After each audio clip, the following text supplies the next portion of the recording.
dhe ja ka, domethënë, gjithë karrierën e saj të juridikut ja ka plasur në fytyrë. Sepse të shkosh në një gjykatë dhe ti të mos dish se a është ajo gjykata kompetente apo jo për atë për cilën ti çon, do të thotë që ti se ka bërë fare të juridikut. Po fare. Tani, po këtu është diskutimi. Dhe ka qenë drejtësisht larg. Kjo është rastësisht, ore. Kush ishte? E kuptoni se kush e ka drejtuar? Pra, kush ishte arsyeja që ngeci rrugës, pra? Kjo është diskutimi. Dhe zgjidhja është shumë e thjeshtë. Avokat. Zgjidhja është kaq e thjeshtë është. Zotëri i nderuar, për ta zhbllokuar, sidomos nga ana civile. Një sekond, vetëm më fal një minutë. Pra, ra dakord që është bllokuar. Nuk është prishur. Jo, i thash kolapsuar. Sa i tha për ta zhbllokuar, tha. Jo, më fal. Le të merrem me dhafet. Avokat. Po për ta mbyllur këtë histori, po të them. Po, ka nevojë të paktën për çështje civile, se për penale nuk ke se çfarë u bën, po të paktën për çështje civile që ti të mos e ngarkosh gjykatën e apelit me gjyqje idioteske. Apel për përmbarimin. Apel për pensionin, apel për zgjidhje martese, apel për historira banalitete, thjesht për të vënduar proceduralitetin e gjës, ka vendime këshilli, akte normative, i nxjerr Këshilli i Ministrave dhe i thot Institutit Sigurimeve Shoqërore, i thot zotëri, juve nuk do ja ankimoni më këto vendime. I thot atë ministrive, i thot, po që do shkojnë gjykata administrative, një vendim për një pagesë, faturë tatimore që nuk është paguar nga ana ministrisë dhe është fituar nga pala në gjykata administrative, ju nuk do ta ankimoni më. Kështu zblokohet institucioni. Faleminderit që edhe ti je dakord që kanë vepur, është bllokuar të ti. Ke dhe fotot e le të themi kandidatëve për SPAK, çka zgjedhja ashtu siç para 3 vjetëve apo jo. Po. Sinjalizoi ardhja e Dumanit me praninë e ambasadores amerikane, që u zgjon me praninë e ambasadores amerikane, dy paralajmëroi këtë stuhi që ndodhi për sa i përket goditjes më të larta të figurave politike në vend. Besoj që për zgjedhja edhe tani e le të themi e kryeprokurorit SPAK-ut do të jetë një sinjal që do të paralajmëroj, do kemi stuhi apo do kemi thjesht një mot zakonshëm, një stin zakonshme unë parashikoj ret që ajo që ndodhi në 2022 me Dumanin nuk ka për të ndodhur këtë herë. Ose nuk ka për të ndodhur më asnjëherë. S'ka për të ndodhur më asnjëherë. Jo, nuk ka për të ndodhur. Unë kam përshtypjen, këtë e kam analizë, nuk e po nisem nga fakte se s'jam as në kokën e jurikimit aso kohe, as në kokën e Altin Dumanit. Po përshtypja që më la ajo përplasja e fortë Jurikim Edi Rama për emrin e atij që do të drejtonte SPAK-un, se atëherë ishte u nda 5-4 votimi. 5 Altin Dumani, 4 Edvin Kondili. Pra ishte një lojë shumë e fortë aty, dhe jo më kot vajti Jurikim. Ka qenë që Dumani ka qenë nga ata, jo Kondili, që i rrafi gjoksin ambasadës amerikane që këtë doni ju jashtë politike, Berishën edhe Ilir Metën, po këta të dy i marrun përsipër i nxjerru nga politika. Dhe kështu ndodhi. Pa procedurë, pa prova, po ama i kanë nxjerrë, i kanë lënë aty ku janë. Dhe kjo është fakt. Tani kjo nuk ndodh tani. Nuk ndodh, sepse nuk ka më dhe nga ana politikë. Po ta vesh re, dhe Nancy Varhon kur shkoi përpara pak kohësh në SPAK, nuk e vuri theksin tek korrupsioni, por tek kriminaliteti, jo më kot. E vuri tek kriminaliteti.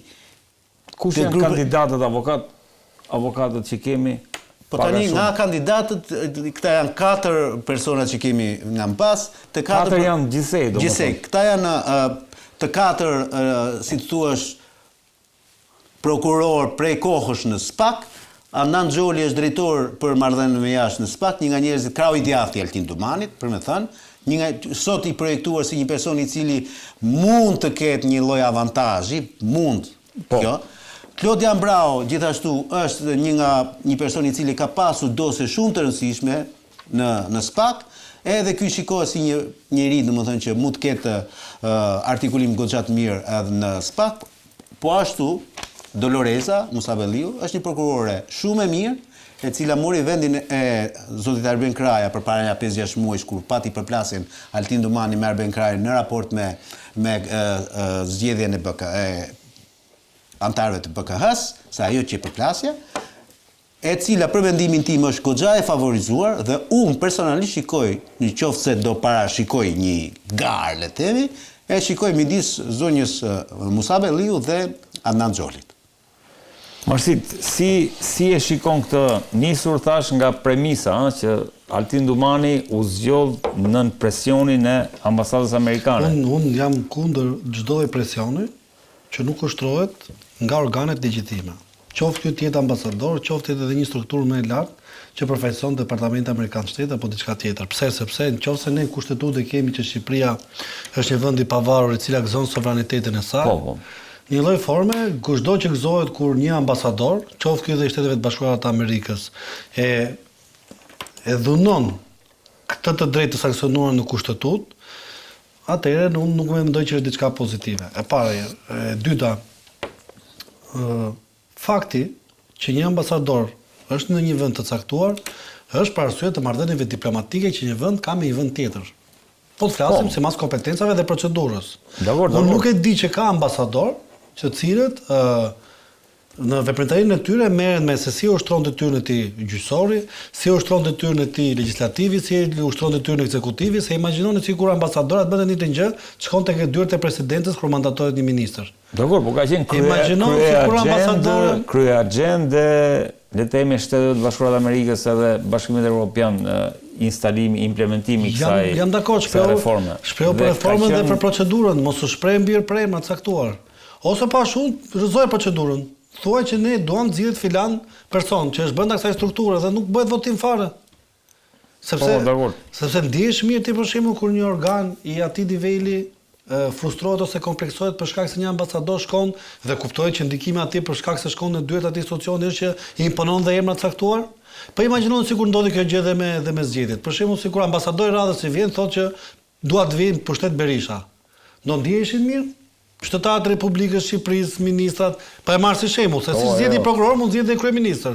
Ose imagjino se kur një ditë to teoritë konspirative na bëjnë vërteta, të biri që pushteti u ndaka sipas preferencave të një vendi të caktuar ose të ambasadorëve.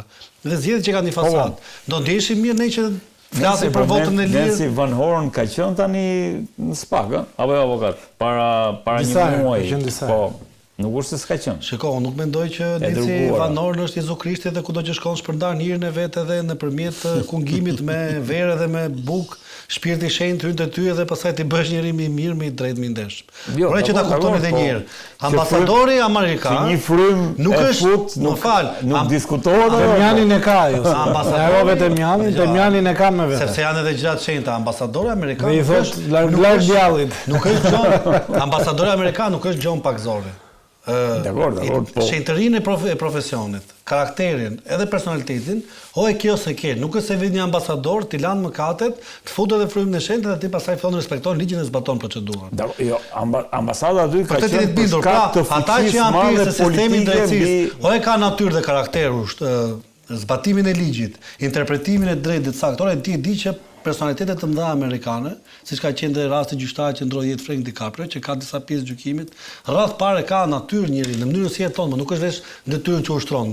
Ka të bëjë të qenit njëri që e do vendin tënd, që e do ligjin, që e do detyrën, ka të bëjë që nga mënyra se si je si person kur del nga dera e shtëpisë, si e ke respektimin, si e ke raportet me komshin, si e ke me më doptin, se nga njëherë madhështia e njeriu duket si e trajton më doptin ose trajton më të fortin. Ç'mund duhet më nëse një prokuror i shkon në ambasador amerikane dhe e pret për dorë e fut në zyrë, i thotë do bëjmë çfarë do të tjetër. Po kur shkon një qytetar, siç ka qenë rasti zotërisë që dishte veten, e pret në zyrë, Altin Dumani, ti thotë hajde zotërisë, si është problemi jot.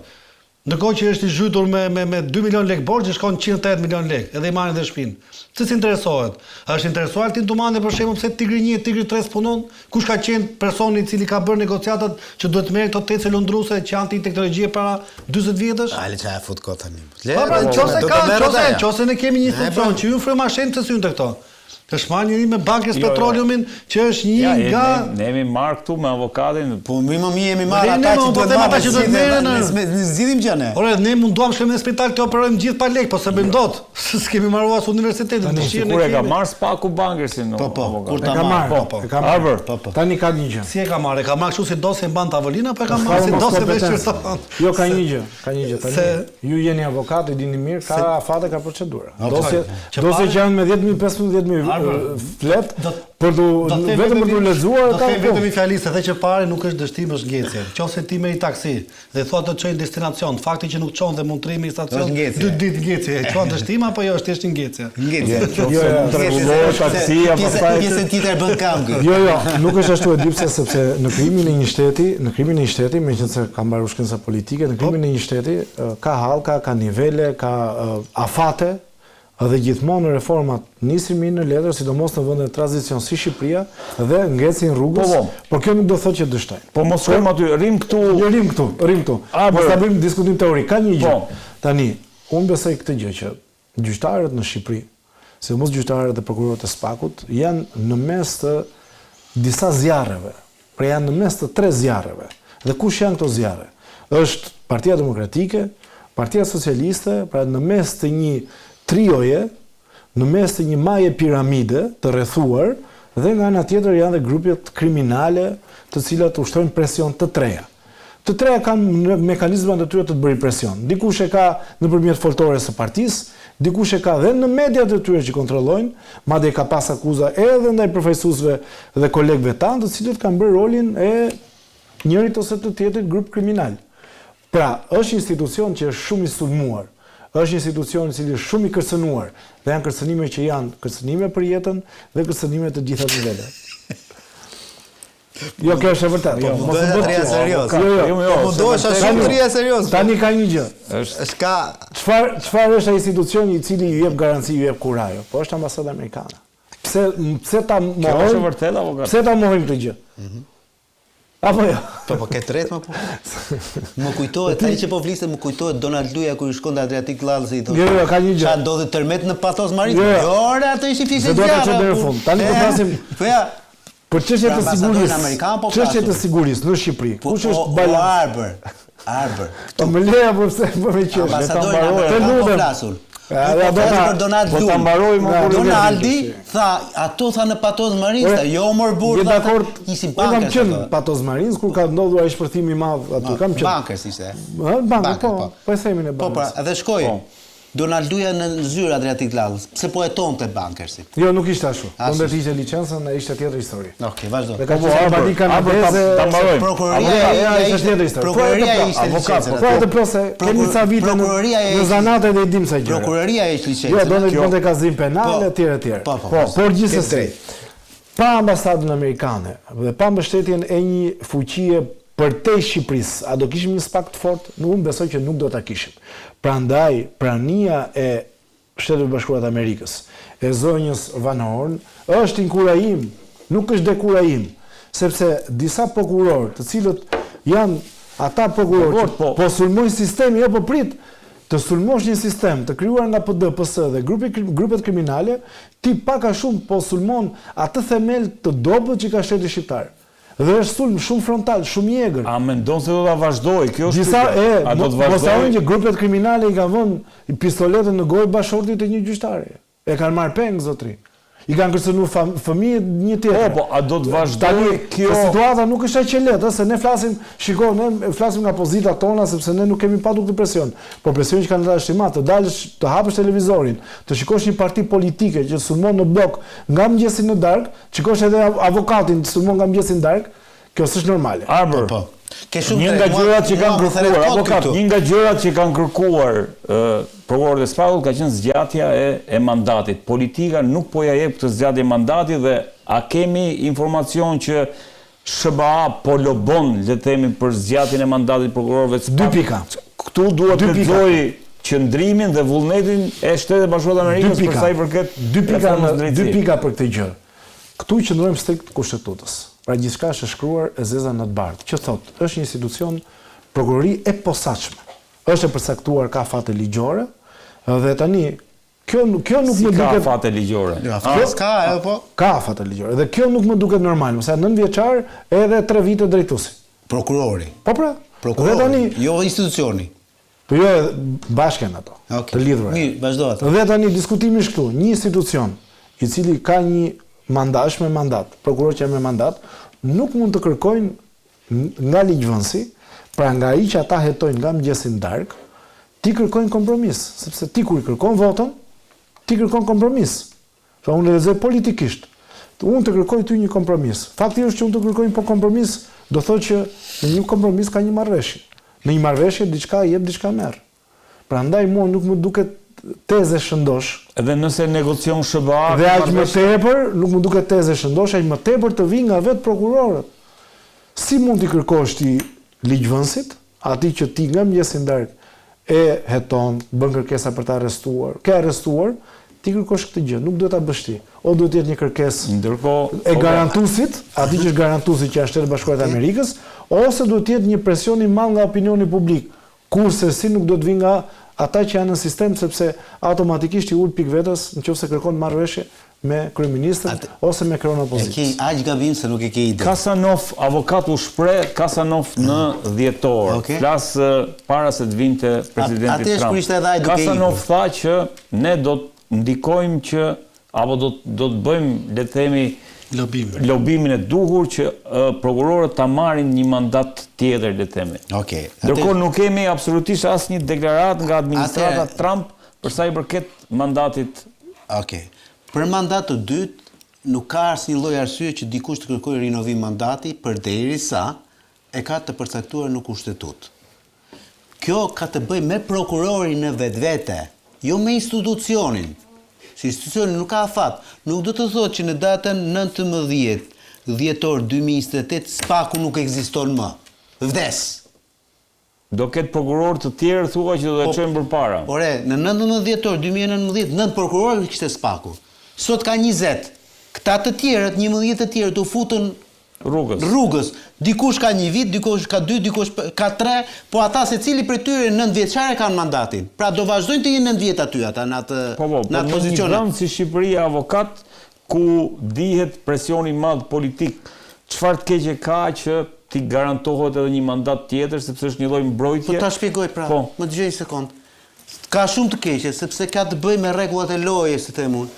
Nëse ti do ecësh me këtë idenë që Marsidi, meqense është prokurori SPAK-ut, të ketë mundësinë të rikandidojë edhe një herë, dhe unë do ngrihem dhe do them, po mirë, dhe unë jam antar i gjykatës kushtetuese, e kam mandatin 9 vjeçar, po mua pse mos e ke mundësinë të rikandidoj edhe 9 vite të tjera si gjykatës kushtetuese? Unë jam në front dhe jam përballë. Kush është në front? Krimit organizuar në çdo moment. Ai që ngre padin apo ai? Oredi. Po dëgjoj më. Dhe me 3 vite të tjera fiton domethënë siguri për gjithë jetën. Dëgjoj më një sekond, dëgjoj sa e që nis këtë. Oredi. Gjykatësi është më i ekspozuar se sa prokurori. Prokurori ngre padin. Po gjykatësi me mandat është? O zot, më lodhe. Jo, po ka përjetësisht. Po më dëgjoj. Gjykatësi e ka përjetësisht. Po të mora gjykatin kushtetues, më e ka me 9 vjet. Jo, merr gjykatësi normal, gjykatës. Po pra këta nuk e hoqin njëri nga prokuroria. Prokurori janë ata, prap. A, do vazhdojnë mbeten prokurorë. Kalojnë në rrethe. Po s'keni pa punë ata më burr. Ata do shkojnë prokuror në gjykatë. Dalin në rrugë. Se nga ato zgjodhen prokuror të madhe, prokuror të apelit, jo prokuror gjykatës. Nuk janë në SPAK. Po nuk do të jenë në sistem prap. Okay. Prandaj është po jo pra kërkesë.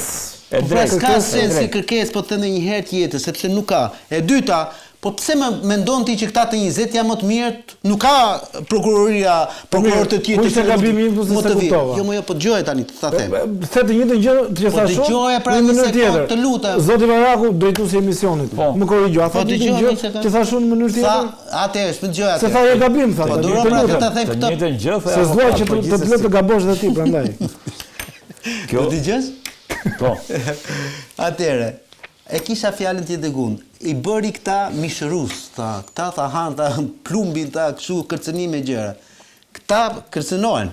Këta që sot janë njerëzit më të veshur me armatim ligjor, por ca edhe nga garda.